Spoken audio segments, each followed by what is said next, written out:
दोस्तों अगर आप पीएफ सदस्य हैं तो आपके मन में कभी ना कभी क्वेश्चन ये जरूर आता होगा कि अगर हम अपना पीएफ को विड्रॉल करें तो हमें कितना टैक्स देना पड़ेगा और क्या हम इस टैक्स से बच सकते हैं और इस टैक्स के क्या स्लैब है, हमारी कितनी सर्विस होनी चाहिए जिससे हम टैक्स से पूरा बच सकते हैं। तो दोस्तों आज की वीडियो में हम डिटेल में बात करेंगे इस टैक्स के बारे में कि ईपीएफओ के विड्रॉल के समय आपको कौन से टैक्स देने पड़ जाएंगे। अगर आप हमारे कुछ बोनस टिप्स के बारे में ध्यान देंगे तो आपको 10 पैसा भी टैक्स में नहीं कटेगा। इस बात की हम आपको श्योरिटी देते हैं। एक आपको बोनस टिप्स बताएंगे जिससे आपका 10 पैसे भी टैक्स में नहीं कटेगा। वीडियो बहुत इन्फॉर्मेटिव दोस्तों, इस जानकारी को मैंने बड़ा पॉइंट टू पॉइंट बता रखा है, आप देख सकते हैं आर्टिकल के माध्यम से मैंने बता रखा है। तो इसको मैं बढ़िया एक्सप्लेन करता हूं आपके लिए और आपको बहुत इजी लैंग्वेज में समझा दूंगा कि आपको ईपीएफओ के टैक्स के बारे में पूरी जानकारी आपको यहां से प्राप्त हो। तो चलिए दोस्तों वीडियो स्टार्ट करते हैं। वीडियो स्टार्ट करने से पहले रिक्वेस्ट और है कि आप चैनल पर पहली बार आए तो सब्सक्राइब कर लीजिएगा। फेसबुक पेज पर देख रहे हैं तो फॉलो कर लेना। अगर आपको कोई समस्या है तो आप हमें इंस्टाग्राम पर जरूर जुड़ जाइए फॉलो करके मैसेज। तो चलिए दोस्तों वीडियो स्टार्ट करते हैं डिटेल के साथ में। दोस्तों जब भी कोई पीएफ सदस्य अपना पीएफ को विड्रॉल करता है तो उसके मन का क्वेश्चन ये बना रहता है कि सर क्या मेरा टैक्स कितना कटेगा। दोस्तों जो भी आपका टैक्स डिडक्शन होता है वो आपकी सर्विस पीरियड पर डिपेंड होता है और आपकी पैन कार्ड लगा है या नहीं लगा है इस पर भी डिपेंड होता है। तो चलिए बात करते हैं डिटेल में। पहले पॉइंट के हिसाब से बात करते हैं। दोस्तों जिनकी जो सर्विस है वो 5 साल से कम की सर्विस है उनके लिए टैक्स देना ही होगा। ठीक है, मतलब जहां लिखा है कि पूरी तरह टैक्स फ्री नहीं होगा। इसकी जो स्लैब है वो 3 टाइप में डिपेंड की है। पहला है आपका एम्प्लॉय कंट्रीब्यूशन जो कि आपका टैक्सेबल होगा। दूसरा होगा आपका एम्प्लॉय कंट्रीब्यूशन जो सेक्शन 80 के तहत ये भी आपको टैक्सेबल होगा। और तीसरा इसका सेक्शन आता है आपका इंटरेस्ट कंट्रीब्यूशन जो कि आपके लिए ये भी आपका टैक्स के लिए होगा। मतलब आपको एम्प्लॉय सेक्शन हो, एम्प्लॉयर सेक्शन हो या आपको इंटरेस्ट से मिलने वाला पैसा हो, सभी पर आपको टैक्स देना ही होगा अगर आपकी सर्विस 5 साल से कम की है। अगर आप पूरा विड्रॉल करना चाहते हैं, फुल विड्रॉल करना चाहते हैं, फॉर्म 19 लगाना चाहते हैं, फॉर्म 10C लगाना चाहते हैं, तो आपको जो पेंशन होगा 10C का जो विड्रॉल होगा उस पर आपका कोई टैक्स नहीं लगता। बट आपका जो एम्प्लॉय, एम्प्लॉयर और आपका इंटरेस्ट इस पे आपको टैक्स लगेगा। किस कंडीशन पे कि आपकी सर्विस 5 साल से कम है। ठीक है, इसके साथ में आपको बचने के लिए क्या करना होगा, आपको 15G या 15H फॉर्म लगाना होगा। 15G फॉर्म उनके लिए लगता है जिनकी एज 60 साल से कम है और 15H फॉर्म उनके लगाने होता है जिनकी एज 60 साल से ज्यादा की है। दूसरी स्लैब आता है हमारा जिनकी सर्विस है वो 5 साल से अधिक की हो चुकी है। ठीक है, अब जिनकी सर्विस 5 साल से अधिक की हो चुकी है उनके लिए क्या है, 5 साल की अधिक की सर्विस पे टैक्स फ्री होता है। मतलब आपको इसमें टैक्स नहीं देना होगा। और इसमें ध्यान रखना है आपको क्या होगा, आपका एम्प्लॉयर कंट्रीब्यूशन होगा, आपका एम्प्लॉय कंट्रीब्यूशन होगा और इस कंट्रीब्यूशन से मिलने वाला आपका इंटरेस्ट होगा। इन तीनों कंडीशन पे मिलने वाला जो ब्याज होगा आपकी 5 साल से अधिक की सर्विस, तब वो आपको कोई भी टैक्स नहीं देना होगा। मतलब आपको 15G या 15H फॉर्म भरने की जरूरत नहीं है। ध्यान रखना, इसमें आपको पेंशन पे टैक्स कोई नहीं लगता। सिर्फ जो टैक्स लगेगा आपका वो आपका एम्प्लॉय, एम्प्लॉयर और आपका इंटरेस्ट पर टैक्स लगता है जब आप फॉर्म 19 के द्वारा क्लेम करेंगे। अब इसका आपका तीसरा स्लैब आता है कि जो आपको जो पैसा है वो आपका 50,000 से ज्यादा है तो आपको इसमें टैक्स का विड्रॉल करेंगे तो आपको टैक्स लगेगा ही। इसमें ध्यान रखना है कि आपका अगर पैन कार्ड दिया गया है, मतलब आपने पैन कार्ड लगाया आपके पीएफ अकाउंट से, तो आपको इसमें 10% का टैक्स लगेगा। अगर आपका पैन कार्ड नहीं है तो आपको 20% का टैक्स लगेगा। इस चीज को हम थोड़ा और क्लियर समझ लेते हैं कि मान लो किसी की जो सर्विस है वो आपकी 5 साल से कम की सर्विस है और जो आपका अमाउंट है वो 50,000 से, तो अगर आपकी केवाईसी में पैन कार्ड अप्रूव है तो आपको कोई टैक्स नहीं देना होगा। मगर आपको इसमें क्या करना होगा, आपको 15G या 15H फॉर्म लगाना होगा। अगर आप 15G और 15H फॉर्म लगाते हैं और आपका पैन कार्ड की केवाईसी अप्रूव है तो आपको कोई भी टैक्स नहीं देना होगा।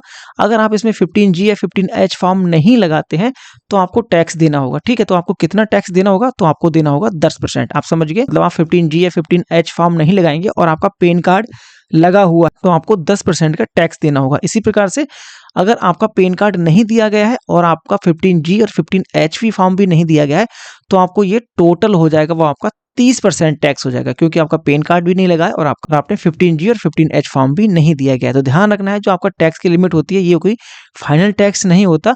जब आप इसकी आईटीआर फिल करेंगे तो आपको इसको टैक्स का कैलकुलेशन किया जाएगा। मतलब आपको ये समझ लीजिए जो टैक्स का जो कैलकुलेशन दिया है, स्लैब दिया है, तो इनकी कैलकुलेशन है, बट आपका जो फाइनल टैक्स का जो पैसा निकल के आएगा वो आपका जब आईटीआर फिल करेंगे तो उस टाइम पे आपका फाइनल टैक्सेशन निकल कर आएगा। ठीक है दोस्तों, जो आपका पीएफ का टैक्सेशन काम करता है वो किस टाइप पे काम करता है, वो आपका करता है आपकी कि टोटल आपका पीएफ का अमाउंट कितना है। दूसरा चीज होता है कि आपका एम्प्लॉय का कंट्रीब्यूशन कितना है। तीसरा आपका एम्प्लॉयर का कंट्रीब्यूशन कितना है और आपको इसमें कितना इंटरेस्ट मिल चुका है और आपकी सर्विस कितनी है। और दूसरी चीज आपका पैन कार्ड लगा हुआ है या नहीं हुआ है। तो जो आपके ये जो फैक्टर होगा, इन्हीं 4 फैक्टरों के बारे में, इन्हीं सभी फैक्टरों के बेस पर आपका पीएफ का टैक्सेशन किया जाता है, कैलकुलेशन किया जाता है। अब बात करते हैं कि आपको टैक्सेशन कितना होगा, तो आपको एक एग्जांपल से समझ लेते हैं कि मान लेते हैं किसी के जो पीएफ का टोटल अमाउंट है वो 2.5 लाख रुपए है, ठीक है? और इनकी जो सर्विस है वो सर्विस है 3 साल है, ठीक है? मतलब 5 साल से कम की सर्विस है और इनका पैन कार्ड लगा हुआ है। तो इनका कितना टैक्स कटेगा इसमें? तो यहाँ देख सकते हैं इनकी सर्विस 5 साल से कम की है और इसमें जो पैन कार्ड लगा हुआ है, फिर भी इनका जो टैक्सेशन होगा वो 10% का होगा। तो 10% के हिसाब से 2.5 लाख का जो टैक्सेशन होगा वो होगा आपका 25,000 रुपए, ठीक है? अब इस टैक्स से बचने के लिए ही आपको 15G या 15H फॉर्म लगाना होता है। अगर आप इसमें 15G या 15H फॉर्म लगा देंगे तो आपका ये का जो टैक्स है 10% का, ये नहीं कटेगा। बट अगर आपका पैन कार्ड नहीं लगा होगा और आप 15G या 15H फॉर्म लगा देंगे तो 20% आपका टैक्स कट जाएगा। किस कंडीशन पे? जब आपका पैन कार्ड नहीं लगा होगा। तो इसीलिए बोलते हैं कि पैन कार्ड जरूरी होता है लगाने के लिए आपके पीएफ की केवाईसी में, ठीक है? तो इसमें अगर कितना टैक्स लगेगा मैंने बता दिया 20%, तो 2.5 लाख का 20% निकालेंगे तो आपका हो गया 50,000 रुपए। तो इस टैक्स से बचने के लिए आपको पैन कार्ड भी लगा होना चाहिए और आपको 15G 15H फॉर्म भी भरना होना चाहिए। अब बात करते हैं कि आपका बोनस टिप्स के बारे में, कि सबसे बड़ा बोनस टिप्स ये है कि दोस्तों अगर आप इस टैक्स से बचना चाहते हैं तो सबसे बढ़िया बात है कि आपकी सर्विस 5 साल से कम की है और आपका अमाउंट 50,000 से ज्यादा का है, तो फिर आप एक रूल का फॉलो कीजिए कि आप एडवांस क्लेम लगाइए और एडवांस क्लेम करके आपका जो एम्प्लॉयर और जो आपका इंटरेस्ट का जो पैसा है, टोटल पैसा वो 50,000 से ज़्यादा ना हो पाए।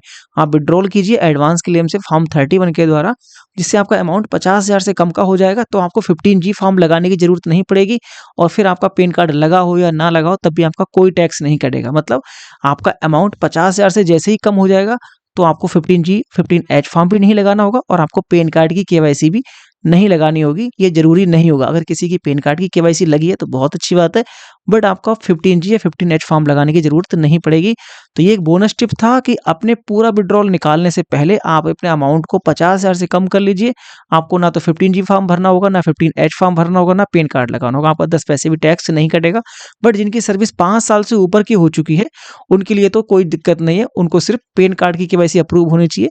उनको 15G फॉर्म 15H फॉर्म लगाने की जरूरत नहीं पड़ेगी। उनका कोई भी टैक्सेशन नहीं होगा। तो जैसे कि मैंने यहाँ बताया है कि आप अगर कोई एडवांस क्लेम करते हैं तो पार्सली विड्रॉल करते हैं तो इसमें ईपीएफओ के शर्त के हिसाब से आपका कोई भी टैक्सेशन नहीं होता, कोई भी टैक्स नहीं लिया जाता। तो हम मैंने बताया कि आपको अगर एडवांस क्लेम निकाल के आप पैसा निकालेंगे तो आपका कोई भी टैक्सेशन नहीं होगा। यहाँ है कि फाइनल विड्रॉल के लिए 15 फॉर्म 19 जो पीएफ सेटलमेंट होता है फॉर्म 10C अप्लाई करते हैं।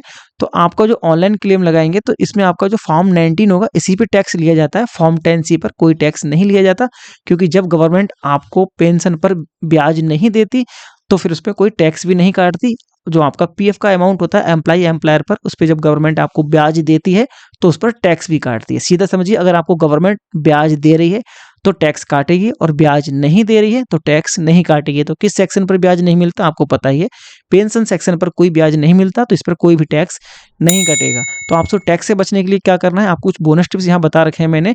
आप दोस्तों इस आर्टिकल को आप खुद भी पढ़ सकते हैं, मैंने इसका लिंक डिस्क्रिप्शन में दे दूंगा। आप हमारे इस आर्टिकल में आ सकते हैं, पूरी जानकारी मिल जाएगी। आप इस प्रकार की और भी कोई जानकारी चाहते हैं, कोई लिखित में जानकारी पढ़ना चाहते हैं तो हमारी इस वेबसाइट को जरूर फॉलो कर लीजिएगा। आपको समय समय पर आपको बहुत महत्वपूर्ण जानकारी मिलती रहेंगी, वो भी आपको लिखित रूप में, ठीक है? आपको पूरी जानकारी लिखित रूप में मिल जाएगी।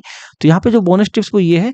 तो दोस्तों जो पहला बोनस टिप्स है आपको टैक्स से बचने के लिए, कि आप जो पीएफ का विड्रॉल करें वो 5 साल की कंटिन्यू सर्विस होने के बाद ही पूरा विड्रॉल करें, तो आपका कोई भी टैक्स नहीं कटेगा।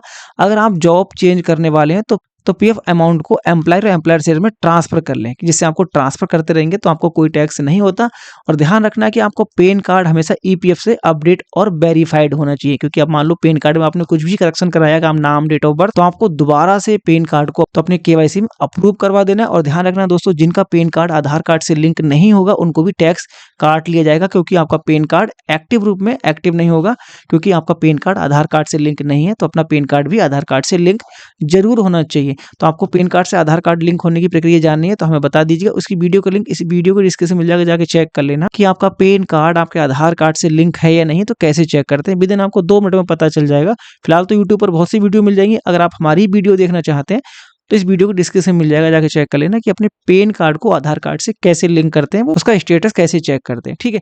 तो दोस्तों आई होप आपको पूरी जानकारी पता चल चुकी होगी कि आपके पीएफ के विड्रॉल पर किस टाइप के टैक्स लगते हैं, किस टाइप के टैक्स में आप सर्विस में आएंगे, कितना पैसा होना चाहिए, कितनी सर्विस होगी। आपको अगर फिर भी इसमें कुछ समझ में ना आया हो, कुछ डाउट्स हो, आप हमसे पूछना चाहते हैं, तो आपको क्या करना है, इस वीडियो के डिस्क्रिप्शन में इंस्टाग्राम का आईडी का लिंक दे रखा है, फॉलो करके मैसेज कीजिए, हम आपको उसका सोल्यूशन के बारे में बता देंगे डिटेल्स में। और दोस्तों आपको वीडियो इन्फॉर्मेटिव लगी तो आपने अभी भी हमें सब्सक्राइब नहीं किया, नीचे सब्सक्राइब का बटन है, सब्सक्राइब करो। अगर हमें फेसबुक पेज पर देख रहे हैं तो फॉलो कर लें। और दोस्तों इस वीडियो को अपने सभी दोस्तों के पास जरूर शेयर कर देना जो आपके साथ जॉब करते हैं, क्योंकि उनको भी यही डाउट्स होगा कि उनके पीएफ पर कितना टैक्स कटेगा, तो उनको भी जानकारी महत्वपूर्ण लगेगी। दोस्तों ठीक है, मिलते हैं इस प्रकार की और भी इन्फॉर्मेटिव वीडियो साथ, तब तक के लिए थैंक्स फॉर वॉचिंग।